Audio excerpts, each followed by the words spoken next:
Hello everyone. Uh, let's start with a new chapter, that is the crisis of democratic order.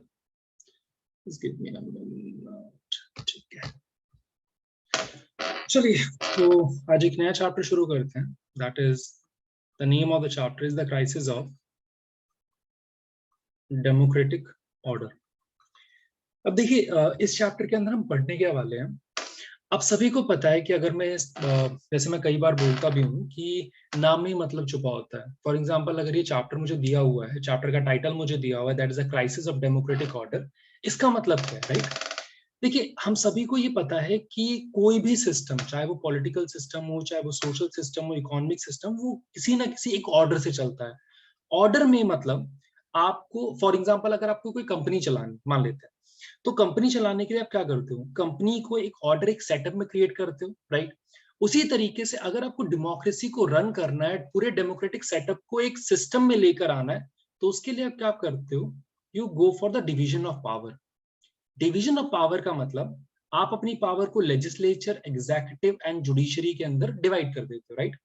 Now let us try to understand कि इस पूरे democratic order के अंदर या उस पूरे डेमोक्रेटिक सिस्टम के अंदर, जहां पर मैं बोल रहा हूं कि there is a division of power between legislature, executive and judiciary, ये क्राइसिस कब आएगा, राइट? ये प्रॉब्लम कब आनी शुरू होगी? भाई, प्रॉब्लम तब आनी शुरू होगी जब एक ऑर्गन दूसरे ऑर्गन के मामले में इंटरफेयर करना शुरू कर देगा, या ये जो डिवीजन ऑफ पावर है, division of power led to the concentration of power. तो इस चैप्टर के अंदर देखिए, इस चैप्टर को अगर मैं शॉर्ट में समझाने की कोशिश करूं तो this chapter talk only about the emergency. But emergency है क्या, राइट? इमरजेंसी में किस तरीके की सिचुएशन है, इस पूरे चैप्टर में हम यही पढ़ने वाले हैं कि किस तरीके से ये जो डिवीजन ऑफ पावर है, it has convert into the concentration of power. मतलब अब सिर्फ और सिर्फ आपको एक ही चीज दिख रही थी, और that is your executive, right? तो यहाँ पर हम वो चैप्टर पढ़ने वाले हैं. जैसा आप जानते हैं कि क्योंकि बोर्ड्स पास आने वाले, तो हमारा जो चैप्टर को पढ़ने का तरीका होगा, that is more subjective in nature और क्वेश्चन आंसर की फॉर्म में. The first question which we are going to deal is that describe the factors which led to the declaration of emergency, or analyze the circumstances responsible for the declaration of emergency in India on 25th June 1975. अब देखिए, एक चीज समझाने की कोशिश कर रहा हूं कि जो भी यहाँ पर आंसर दिया होगा, ठीक है, ये अपने आप में भी एक क्वेश्चन बन सकता है. तो अगर मैं आपको यहाँ पर कुछ चीजें समझा रहा हूं, तो आपको ये भी समझ के चलना होगा कि ये अपने आप में एक क्वेश्चन भी फॉर्म हो सकता है. फॉर एग्जाम्पल, इकोनॉमिक क्राइसिस को लेकर वो अलग से क्वेश्चन पूछ सकते हैं, गुजरात एंड बिहार मूवमेंट्स को लेकर वो अलग से क्वेश्चन पूछ सकते हैं, राइट? तो यहाँ पर क्वेश्चन को कुछ इस तरीके से फ्रेम किया गया है कि एक क्वेश्चन के अंदर ही बहुत सारे क्वेश्चंस को मिक्स एंड मैच करके आपको पूरा चैप्टर समझा दिया जाए. चलिए, ना अगर मैं यहाँ पर ये बोलता हूं कि describe the factor that result in the declaration of emergency, और सर्कमस्टांसेस क्या थे जब इमरजेंसी स्टार्ट हुई. देखिए, आप सभी को ही पता है कि 1971 के अंदर we have fought a war against Pakistan for the liberation of Bangladesh. Bangladesh को भी तो आजाद करवाया था, राइट?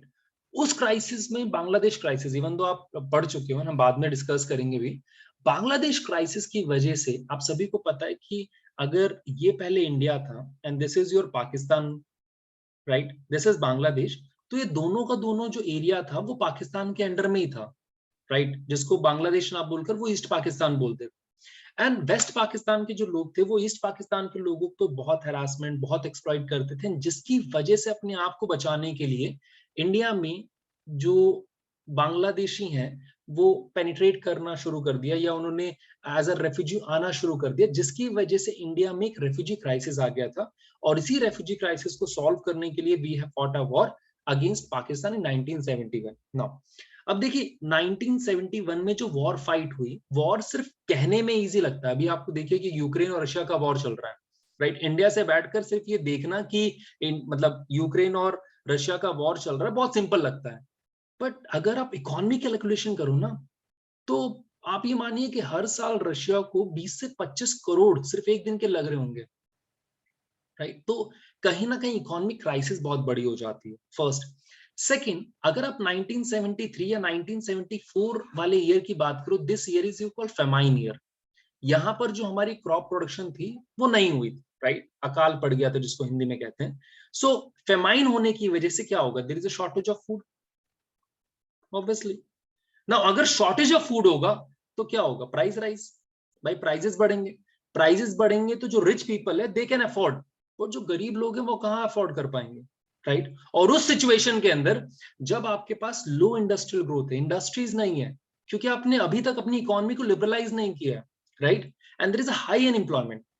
पहली बात आपके पास खाने को नहीं है, दूसरा इन्फ्लेशन है, तीसरा इंडस्ट्रियल ग्रोथ नहीं है, चौथा अनएम्प्लॉयमेंट है, और उसमें भी अगर लोगों को पता चल जाए कि भैया करप्शन है, देन तो आप समझ सकते हो कि लोगों का जो रिसेंटमेंट है वो किस लेवल का होगा, राइट। अब गवर्नमेंट को तो अपने लिए फंड्स इकट्ठे करने ही है, या गवर्नमेंट को तो पैसा चाहिए, तो उन्होंने क्या किया, उन्होंने जो गवर्नमेंट एम्प्लॉयज थे उनकी सैलरी रोक दी, ठीक है। एक तो इन्फ्लेशन है, एक तो वैसी खाने को नहीं है, दूसरा अगर सैलरी रोक दी जाए तो आपने तो परचेसिंग पावर रिड्यूस कर दी, जिसकी वजह से आप ह्यूमन क्राइम मचना शुरू हो गया था, राइट।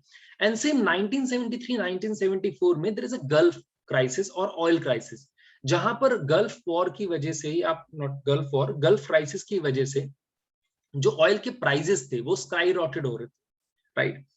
जो ऑयल के प्राइसेस थे बहुत ज्यादा बढ़ रहे थे, and again there was a problem, क्योंकि आपको पता है कि पूरी Indian economy is linked with the prices of petrol and diesel, right, कि अगर prices of petrol and diesel बढ़ेंगे तो इन्फ्लेशन ऑटोमेटिकली बढ़ेगा, राइट। आप ये देखते हो कि अगर अभी की बात करें तो इन्फ्लेशन इज हाई, क्यों, बिकॉज रशिया और यूक्रेन का वॉर चल रहा है, तो ऑयल प्राइसेस ज्यादा, ऑयल प्राइसेस का इम्पैक्ट आपको रोजमर्रा की जो इन्फ्लेशन एक्टिविटीज है वो देखने को मिल रही है, राइट। चलिए नेक्स्ट।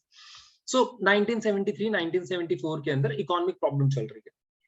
दूसरा देखिए, रेवोल्यूशन, कोई भी रेवोल्यूशन अचानक से शुरू नहीं हो जाता, उसके कुछ सिम्टम्स दिखने शुरू हो जाते हैं, कुछ रिसेंटमेंट दिखने शुरू हो जाते हैं। तो यहाँ पर रिसेंटमेंट की जो पहली न्यूज आई वो गुजरात एंड बिहार मूवमेंट से आई, right. Gujarat movement is successful, Bihar is not, right. अब हुआ क्या, 1974 के अंदर जो स्टूडेंट्स ऑफ गुजरात हैं, initially it was started in Gujarat, so Gujarat के स्टूडेंट्स ने प्रोटेस्ट करना शुरू कर दिया against rising price of food grains, cooking oil, corruption, इन सब के ऊपर प्रोटेस्ट इंक्रीज कर दिया, right.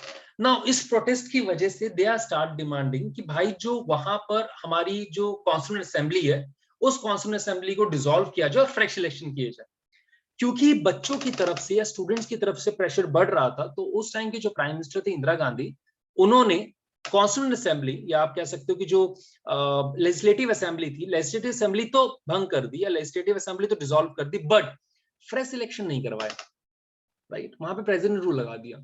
Then there is a entry of rival of Indira Gandhi, that is Morarji Desai. So Morarji Desai ने क्या बोला कि वो फास्ट टू डेथ पे जा रहे हैं अगर फ्रेश सिलेक्शन नहीं हुए तो, ठीक है। तो यहाँ पर आप ये कह सकते हो मोरारजी देसाई के इन्फ्लुएंस में आकर, या इंदिरा गांधी इस चीज को बहुत आगे नहीं बढ़ाना चाहती थी, एंड इसीलिए he called the fresh selection, right. तो फ्रेश सिलेक्शन उन्होंने अनाउंस कर दिया। नाउ आपको पता है कि देयर इज अ टर्म जो आप लोग बार बार सुनते भी हो, कॉल्ड डोमिनो इफेक्ट, ठीक है। डोमिनो इफेक्ट का मतलब, अगर ताश के पत्तों को कुछ आप इस तरीके से रखते हो और एक ताश का पत्ता गिराते हो तो सारे पत्ते गिर जाते हैं। सो इस गुजरात के मूवमेंट ने एक डोमिनो इफेक्ट क्रिएट किया, एंड द सेकंड प्रोटेस्ट जो होना शुरू हुआ दैट इज इन बिहार। और बिहार में इस मूवमेंट को लीड कौन कर रहे हैं, जयप्रकाश नारायण। देखिए गुजरात का जो मूवमेंट था वो इनिशियली नॉन पॉलिटिकल था, कोई पॉलिटिक्स नहीं थी, एंड इसीलिए अगर इंदिरा गांधी ने कोई स्टेप लिया बच्चों के कहने पे या स्टूडेंट्स के कहने पे, तो उन्हें उसमें बहुत ज्यादा, आप ये कह सकते हो, गुरेज नहीं था या बहुत ज्यादा डर नहीं था, राइट, क्योंकि वो पॉलिटिसाइज नहीं था, कोई पॉलिटिकल लीडर नहीं आया था। बट बिहार में जो मूवमेंट शुरू हुआ, जैसे ही वो मूवमेंट शुरू हुआ, इट बिकम पॉलिटिकल, राइट, पूरा पॉलिटिसाइज हो गया था ये movement. And Jayaprakash Narayan call for the total revolution, कि हमें एक बहुत बड़ा रेवोल्यूशन क्रिएट करना है, और ये रेवोल्यूशन सिर्फ बिहार गवर्नमेंट तक सीमित नहीं रहेगा, जो कांग्रेस की गवर्नमेंट है सेंटर पे, इंदिरा गांधी को भी रिजाइन करना होगा। It means you are directly challenging Indira Gandhi, right. So Gujarat and Bihar movement is not successful, क्योंकि धीरे धीरे जब चीजें स्टेबलाइज होनी शुरू हो गई, राइट, तो अराउंड 20 दिन के बाद ही जो स्टूडेंट्स थे वो अपने कॉलेजेस में जाने शुरू हो चुके थे, और जयप्रकाश नारायण के पूरे मूवमेंट का जो बिहार मूवमेंट था, बिहार मूवमेंट का जो बेस था, जो सोशल बेस था, वो स्टूडेंट्स थे। एक बार जब स्टूडेंट चले गए तो पूरा ये जो मूवमेंट था फेल हो गया। नाउ अब ऑब्वियसली यार अगर मूवमेंट फेल हुआ है तो अब कोई भी पॉलिटिकल पार्टी या कोई भी पॉलिटिकल लीडर उसे फेल थोड़ी मानेगा। सो जयप्रकाश नारायण ने बोला कि वो इस मूवमेंट को, इस इश्यू को नेशनल लेवल पे लेके जाएंगे। सो ये जो पूरा का पूरा इशू था, this become nationalised, right. Next, the next is Naxalites movement. अब आपको पता है कि 1967 के अंदर नक्सलबाड़ी वाला एरिया, जो वेस्ट बंगाल में एरिया, नक्सलबाड़ी एरिया में, राइट, जो नक्सलबाड़ी, वहां से नक्सलिज्म शुरुआत हुई अंडर चारू मंजुमदार, राइट, जो वहां पे शुरू हुई थी। 1971-72 तक आके ये मूवमेंट ऑलमोस्ट खत्म होने वाला था, राइट, क्योंकि चारू मंजुमदार की डेथ भी हो गई थी इस टाइम पे। बट 1974-1975 के अंदर अगेन, क्योंकि प्राइस राइज बहुत ज्यादा हो रहे थे, इन्फ्लेशन बहुत ज्यादा था, तो इन रीजंस की वजह से जो फार्मर्स थे दे फील एक्सप्लॉइटेड, एंड जो ये नक्सलिज्म का मूवमेंट था वो रीइमर्ज हो रहा था, राइट। नाउ अब गवर्नमेंट ने इस प्रॉब्लम को सॉल्व करने की जगह प्रिवेंटिव डिटेंशन, जो हमारे कॉन्स्टिट्यूशन में आर्टिकल 20 में दिया भी हुआ है, प्रिवेंटिव डिटेंशन का क्लॉज, उसको यूज करना शुरू कर दिया। इट मींस इसमें आप अरेस्ट नहीं करते, राइट। इसमें आप इसलिए अरेस्ट नहीं करते क्योंकि क्राइम हुआ है। प्रिवेंटिव डिटेंशन का मतलब क्या होता है? देखिए, दो चीजें हैं। पहला होता है अरेस्ट। अरेस्ट का मतलब क्या है कि आपने क्राइम किया है तो उस क्राइम के बिहाफ पर आपको अरेस्ट किया जाता है। प्रिवेंटिव डिटेंशन का मतलब कि गवर्नमेंट को लगता है कि आप प्रोटेस्ट करने वाले हो या आप क्राइम करने वाले हो, तो उस क्राइम को रोकने के लिए देयर इज प्रिवेंटिव डिटेंशन, कि आपको पहले डिटेन कर लिया जाएगा ताकि ये मूवमेंट और ज्यादा ना फैले। बट इसकी वजह से आप ये देखते हो कि ह्यूमन क्राई बहुत मस्त है कि भाई अगर कुछ हुआ ही नहीं है देन आप लोगों को कैसे अरेस्ट कर सकते हो, आप ये प्रेशर कैसे क्रिएट कर सकते हो, अपनी पावर को मिसयूज कर रहे हो। तो ये सब चीजें होनी शुरू हुई। नेक्स्ट, नाउ 1974 के अंदर अगेन, क्योंकि सैलरी रोकी गई थी, प्राइसेस बहुत ज्यादा, तो रेलवे की स्ट्राइक हुई थी। नाउ अगेन 1974 के अंदर ये जो स्ट्राइक हुई थी वो भी सक्सेसफुल नहीं थी, राइट। क्योंकि और बट अगर मैं बोलूं कि ये सक्सेसफुल नहीं भी थी, बट स्टार्टेड अ डिबेट कि भाई railway is considered to be essential service. क्या एसेंशियल सर्विसेज के जो वर्कर्स हैं, जो लोग हैं, क्या वो प्रोटेस्ट पे जा सकते हैं? क्योंकि अगर आप प्रोटेस्ट पे गए तो आपने पूरी इकोनॉमी को हिला दिया, right. You created a complete chaos। Just imagine कि अगर सारी रेलवे बंद हो जाए, नहीं, आप ये सोचो ना कि अगर आप ये इमेजिन करो कि मेट्रो बंद हो जाए, तब आप इमेजिन नहीं कर सकते कि दिल्ली के रोड्स का हाल क्या होगा। यू जस्ट इमेजिन कि अगर इंडिया की रेलवे बंद हो जाए, which is considered the life line of Indian national economy, so पूरा सिस्टम पैरालाइज हो जाता है, राइट। नाउ अब सवाल ये उठता है कि भाई अभी तक जो चीजें चल रही थी, this is a background, immediate effect क्या था? फ्रस्ट्रेशन था, गुस्सा था, छोटे मोटे प्रोटेस्ट में वो दिख भी रहा था, but you need a immediate cause ताकि इस प्रोटेस्ट को फ्यूल अप किया जा सके। और ये जो आइडिया मिला है या वो जो इमीडिएट कॉज है, that is Indira Gandhi election. देखिए 1971 के अंदर इंदिरा गांधी ने इलेक्शन फाइट किया, राइट। उनके अगेंस्ट एक पर्सन थे जिनका नाम था राज नारायण, सोशलिस्ट पार्टी से थे, सोशलिस्ट लीडर थे, राइट। सो राज नारायण ने 1971 में जब इंदिरा गांधी जीत गई तो उन्होंने इलाहाबाद हाई कोर्ट के अंदर एक पिटीशन फाइल की, जहां पर उन्होंने बोला कि इंदिरा गांधी ने गवर्नमेंट मशीनरी का मिसयूज किया है, राइट। इंदिरा गांधी ने गवर्नमेंट मशीनरी का यूज किया है क्योंकि गवर्नमेंट मशीनरी का use is illegal.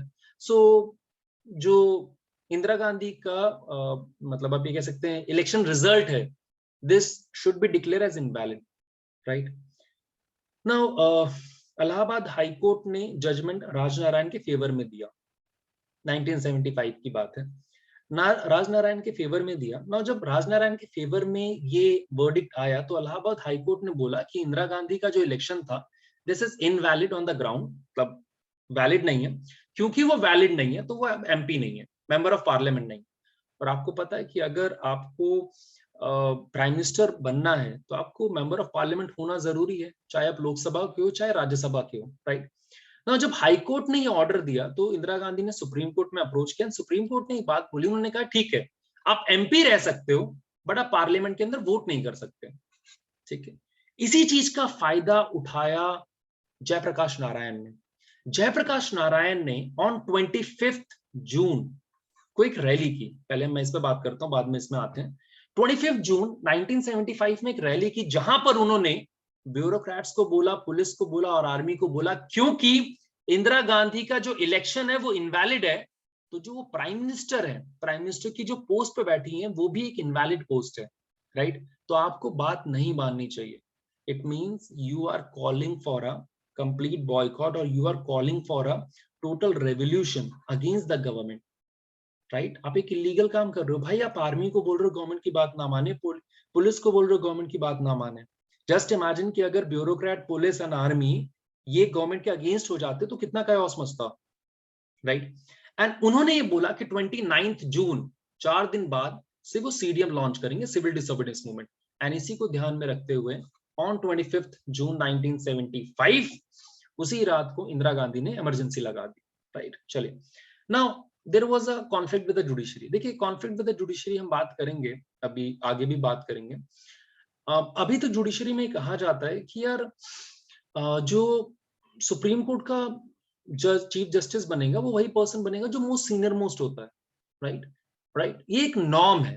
It is not a rule, but ये नॉर्म है जो हर गवर्नमेंट मान रही थी. बट इंदिरा गांधी ने क्या किया? इंदिरा गांधी ने एएन रॉय को चीफ जस्टिस ऑफ इंडिया बना दिया, जबकि इनसे ऊपर 3 लोग ऐसे थे जो इनसे सीनियर थे, जो कहीं ना कहीं एक बात बताता था कि जो जुडिशरी है, जुडिशरी को भी पॉलिटिसाइज करने की कोशिश की जा रही है, या आप जो गवर्नमेंट है, the government is trying to have a committed judiciary. ऐसी जुडिशरी चाहते हैं जो गवर्नमेंट को लेकर कमिटेड हो, राइट? चलिए नेक्स्ट क्वेश्चन पे आते हैं. देखिए, नेक्स्ट क्वेश्चन में भी सेम चीजें रिपीट होंगी, ठीक है, बट हम पढ़ते हैं. Next, explain the general atmosphere of dissatisfaction with the prevailing economic situation in the country which led to the emergency, right? कुछ चीजें मैं ऑलरेडी आपको बता चुका हूं, जैसे बांग्लादेश क्राइसिस हम डील कर चुके हैं, ऑयल शॉक हम डिस्कस कर चुके हैं गल्फ क्राइसिस की वजह से, इंडस्ट्रियल ग्रोथ हम डिस्कस कर चुके हैं, फ्रोज कर दी थी सैलरी, डिस्कस कर चुके हैं, मॉनसून फेलियर हम डिस्कस कर चुके हैं कि फेमाइन आया हुआ था, कांग्रेस, नॉन कांग्रेस पार्टीज जो थी वो साथ में आनी शुरू हो गई. प्लस एक चीज और है, आप लोगों ने सुना होगा कि expectation kills expectation, right?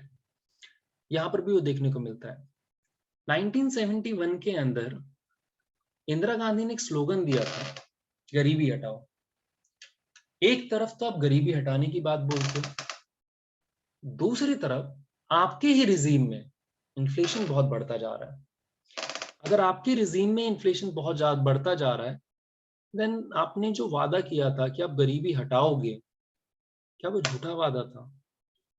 Again, this was a problem, right? चलिए नेक्स्ट.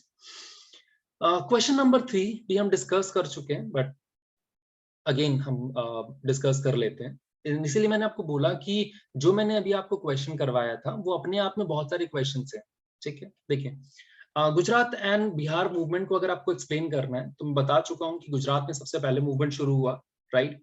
उन्होंने प्रोटेस्ट किया, they called for a fresh election, but Indira Gandhi ने प्रेसिडेंट रूल लगा दिया था, राइट? मोरारजी देसाई की एंट्री होती है, वो फास्ट डेथ पे जाते हैं जब तक इलेक्शन नहीं होते, एंड लेटर ऑन इलेक्शन हो जाते हैं. वो डोमिनो इफेक्ट क्रिएट करता है. बिहार के अंदर जयप्रकाश नारायण सेव मूवमेंट को स्टार्ट करते हैं, बट बहुत ज्यादा सक्सेसफुल नहीं होता, and he call for a total revolution.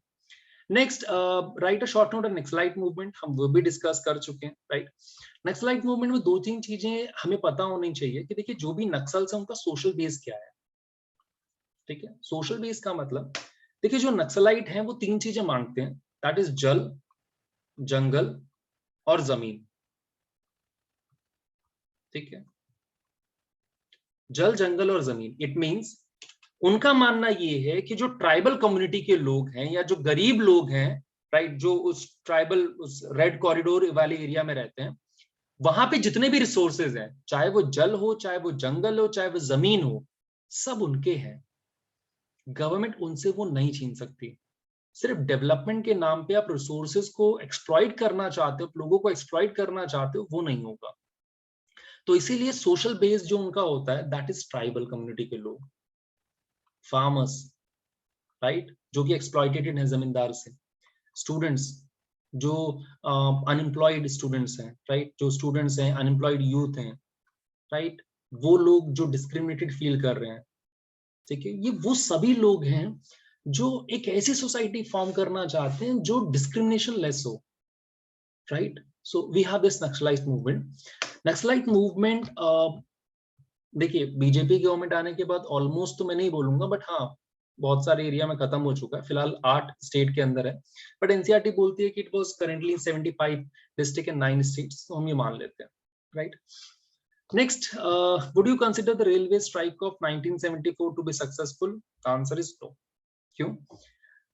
देखिए दो तीन चीजें हैं। पहला, जो हमने बात की कि रेलवे ने स्ट्राइक की, यहाँ पर जो लीडर थे that is George Fernandes, right, जो आने वाले टाइम में मिनिस्टर भी बनते हैं, राइट। सो उन्होंने स्ट्राइक को स्टार्ट किया था, बट ये जो स्ट्राइक थी, आप इसको सक्सेसफुल इसलिए नहीं कह सकते। पहला, इसने सिस्टम को पैरालाइज कर दिया था। दूसरा, इसने बहुत सारे इश्यूज उठाए थे कि वर्कर्स के राइट्स क्या होंगे, या जो एसेंशियल सर्विसेज प्रोवाइड हो रही हैं क्या उनको रोका जा सकता है, नहीं रोका जा सकता। गवर्नमेंट ने भी इन जो ये स्ट्राइक्स हो रही थी उसको इलीगल बोला हुआ था, राइट। और 20 डेज के अंदर ये स्ट्राइक खत्म हो गई बिना सेटलमेंट के, ठीक है। चलिए नेक्स्ट देखिए, नेक्स्ट क्वेश्चन जो हमारे सामने आता है that is constitutional interpretation and political ideology were getting mixed up rapidly, right. देखिए जब कोई स्ट्रांग गवर्नमेंट होती है ना, एंड वो गवर्नमेंट बहुत टाइम से रह रही हो, देन वो हर एक चीज को अपने ईगो पे लेना शुरू कर देती है। 1970s में कुछ ऐसा ही हुआ, राइट। तीन कॉन्स्टिट्यूशनल इश्यूज आए। पहला, देखिए मैं ये नहीं बोलूंगा कि गवर्नमेंट काम नहीं करना चाह रही थी, but government was planning to do some development work, right. वो वेलफेयर प्रोग्राम लाना चाहती, बट सबसे बड़ी प्रॉब्लम ये थी कि article 31 talk about the right to property as a fundamental right. So article 31 of the constitution talk about the right to property as a fundamental right. अब आपको ये पता है कि अगर आपका फंडामेंटल राइट ब्रीच होता है तो क्यों directly approach to the Supreme Court, right, right to constitutional remedy जो हमारे पास है। सो फर्स्ट टाइम पे क्या हुआ, मतलब सुप्रीम कोर्ट ने ये बोला कि पार्लियामेंट फंडामेंटल राइट को हटा नहीं सकती। इट मीन जो राइट टू प्रॉपर्टी आप लेना चाहते हो लोगों से, उसको एक लीगल राइट बनाना चाहते हो, वो आप नहीं कर सकते। अगर नहीं कर सकते तो आप सोशल वेलफेयर प्रोग्राम नहीं ला सकते। चलो ठीक है, ये समझ में आता है। दूसरा, सुप्रीम कोर्ट ने ये बोला कि जो पार्लियामेंट है वो राइट टू प्रॉपर्टी को कर्टेल नहीं कर सकती, खत्म नहीं कर सकती। ये भी एक प्रॉब्लम है। तीसरा, सुप्रीम कोर्ट ने ये बोला कि भाई जो पार्लियामेंट है वो फंडामेंटल राइट को कर्टेल नहीं कर सकती for giving direction to the directive DPSP, directive principle of state policy. मतलब directive principle of state policy ये बोलती है कि गवर्नमेंट को सोशल वेलफेयर के लिए बहुत सारे काम करने हैं, ठीक है, बट कुछ ऐसे फंडामेंटल राइट्स हैं जो प्रॉब्लम क्रिएट करते हैं, राइट। जैसे एक छोटा सा एग्जांपल देता हूँ। आर्टिकल 19 में, अगर आप आर्टिकल 19 में सबसे नीचे जाते हो तो there is a right to profession, ठीक है, राइट टू प्रोफेशन है। अगर आप डीपीएसपी की बात करते हो तो वो इक्विटेबल प्रॉपर्टी की बात करती है, ठीक है। आर्टिकल 39 जो इक्वल जस्टिस की बात कर रहे हो, राइट। अब गवर्नमेंट को क्या करना है, गवर्नमेंट को लैंड रिफॉर्म लेकर आना है। लैंड रिफॉर्म को लाने का मतलब there is abolishment of zamindari system, zamindari system को खत्म करना चाह रहे हो। बट यार जमींदारी को सिस्टम को जब खत्म करोगे तो जमींदार की प्रॉपर्टी है, आर्टिकल 31 बीच में आ रहा है। दूसरा, राइट टू प्रोफेशन, भाई वो भी तो उसका प्रोफेशन ही है जमींदार का, आप कैसे छीन सकते हो उससे, राइट। और ये सारी प्रॉब्लम्स आ रही थी and government become more frustrated, right. इस सारी प्रॉब्लम को सॉल्व किया गया केशवानंद भारती केस में, जहां पर केशवानंद भारती केस में एक बहुत सिंपल सी बात बोली कि गवर्नमेंट कॉन्स्टिट्यूशन में जो भी चीज लिखी हुई है उसको वो अमेंड कर सकते हैं, चाहे वो फंडामेंटल राइट हो, डीपीएसपी हो, जो चाहे वो कर सकते हैं, बट वो कॉन्स्टिट्यूशन की बेसिक स्ट्रक्चर को चेंज नहीं करना चाहिए। मतलब जो कॉन्स्टिट्यूशन का एक बेसिक स्ट्रक्चर है, कॉन्स्टिट्यूशन का जो फाउंडेशन है, उस फाउंडेशन के साथ छेड़खानी ना हो तो आप कॉन्स्टिट्यूशन को कुछ भी चेंज कर लो, कोई फर्क नहीं पड़ता, राइट। नाउ देन हमने यहाँ पर कुछ चीजें देखी थी कि 1973 के बाद जो इंदिरा गांधी थी, she wanted a committed judiciary, and इसीलिए एम रॉय को बना दिया गया था as a chief justice of India, right. तो वो चीज हम डिस्कस कर चुके हैं। नेक्स्ट, नाउ ये इंपॉर्टेंट क्वेश्चन है विच से कि यार what important lesson can be drawn from Indian democracy from the declaration of emergency, कि इमरजेंसी से आप क्या क्या सीख सकते हैं। देखिए 25 जून 1975 आपने इमरजेंसी लगाई, 1977 में इलेक्शन हो गए, 2 साल, राइट। इन 2 साल में जो भी हम चीजें हमने सीखी, वो आज तक अप्लाई करते हैं। पहला कि लोगों से उनके डेमोक्रेटिक वैल्यूज को छीनना, उनके राइट्स को छीनना is next to impossible. Democracy सिर्फ एक पेन और पेपर पे लिखा हुआ वर्ड नहीं है, वो अब लोगों का इमोशन है, लोगों का एक वैल्यू सिस्टम है, लोग उसके साथ जीते हैं, लोग अपने राइट्स के साथ जीते हैं। तो आप अचानक से नहीं छीन सकते ना। एंड यही वो रीजन है कि 1977 के अंदर जो लोकसभा इलेक्शन हुआ था, उसमें people verdict was against Congress, Congress was defeated. So first lesson is, आप डेमोक्रेसी के साथ छेड़खानी नहीं कर सकते, पहला। दूसरा, जो भी कॉन्स्टिट्यूशन के अंदर कमियां थी उसको रेक्टिफाई करने की कोशिश की गई। कॉन्स्टिट्यूशन में आर्टिकल 352 ये कहता है कि आप इमरजेंसी लगा सकते हो अगर कोई इंटरनल डिस्टर्बेंस होती है तो भी, ठीक है। इंटरनल डिस्टर्बेंस को आपने समझाया नहीं। इंटरनल डिस्टर्बेंस क्या? अगर मान लो कल को जैसे बीजेपी की गवर्नमेंट है, कांग्रेस प्रोटेस्ट कर रही है, ये भी तो इंटरनल डिस्टर्बेंस है। इमरजेंसी तो कहीं भी लगाई जा सकती है। तो इस इंटरनल इमरजेंसी को रिप्लेस किया गया by the word arm rebellion, कि अगर लोग आर्म रिबेलियन के थ्रू प्रोटेस्ट करते हैं देन आप इमरजेंसी लगा सकते हो। और उसके लिए भी प्रेसिडेंट को रिटर्न में इन्फॉर्म करना चाहिए बाय काउंसिल ऑफ मिनिस्टर। अकेला प्राइम मिनिस्टर जाके वर्बली बोल दे, जो यहाँ पर हुआ था कि इंदिरा गांधी ने प्रेसिडेंट को जाके बोला आप इमरजेंसी लगा दो, उन्होंने लगा दिया और काउंसिल ऑफ मिनिस्टर को पता तक नहीं है, तो ये नहीं होगा, राइट। तीसरा, जो मैंने आपको बोला कि आप लोगों की वैल्यू सिस्टम को नहीं ले सकते ना, ठीक है। और इस इमरजेंसी के बाद कुछ डिबेट्स आई। डिबेट्स का मतलब कि भाई आगे क्या, कि जो गवर्नमेंट है, जो गवर्नमेंट की फंक्शनिंग है और जो पॉलिटिकल पार्टीज प्रोटेस्ट करती हैं उसके बीच में बैलेंस होना चाहिए, नहीं होना चाहिए। क्या पॉलिटिकल पार्टीज का प्रोटेस्ट इस लेवल का हो सकता है कि गवर्नमेंट की फंक्शनिंग को रोक दे? सोचने की जरूरत होती है, राइट। चलिए, now question number 8, this is the last question जो हम डिस्कस करेंगे, बाकी क्वेश्चंस हम बाद में देखेंगे। Next question is, the political mood off the country has turn against the Congress more than ever before in 1975 with reference. क्या क्या हुआ था आप सभी को पता है। पहला, राजनारायण ने जो मतलब केस जीत लिया था, तो इंदिरा गांधी का लोगों ने रेजिग्नेशन मांगना शुरू कर दिया।